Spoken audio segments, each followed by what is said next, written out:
All right, just doing a quick check. So, got the Phytech system on. Obviously, it's asleep right now because I've turned on the ignition. Ignition on. I do not have the O2s in my downpipes. Don't yell at me, Vinny.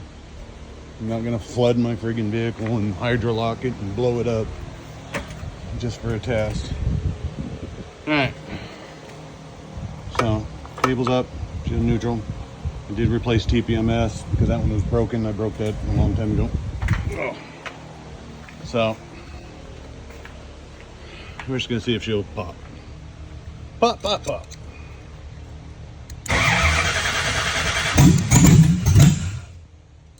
What was that?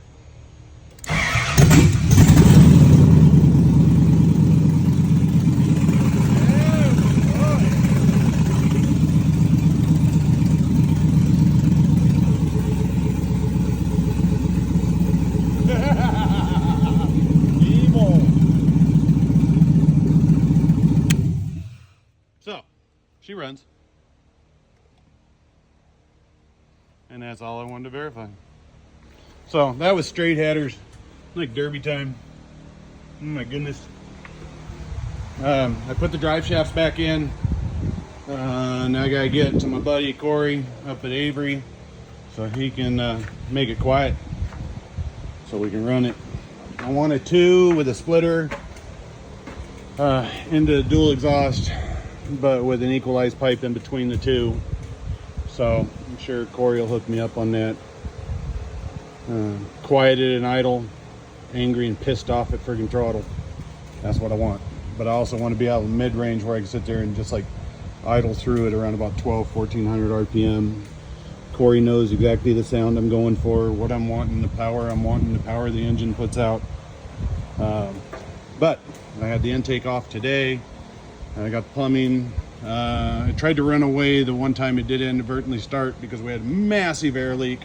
Vinny reached underneath and got the fittings on. We couldn't get 2 more of them. A little bit of powder coat got in there, so I took it off. And it wasn't very much powder coat, it was just a little scrape, and then the fittings went right in for the brake booster and for the block off. And like I said, I did replace the TPMS or the TPS because it was broken and it was throwing a code for it. So right now I got no codes. I probably do now that I fired it up without the O2 sensors on there, but that is what it is. I'm out.